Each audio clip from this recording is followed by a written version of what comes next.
দেখ। হ্যাঁ, তাই না তাই? ও তো দামি বল। আচ্ছা, ভালো আছে।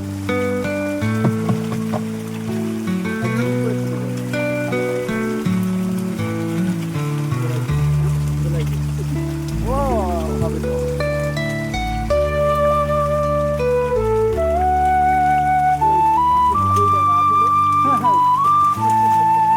মালিক, হ্যাঁ মালিকগুলোকে ডাকো, আসবে মালিকরা।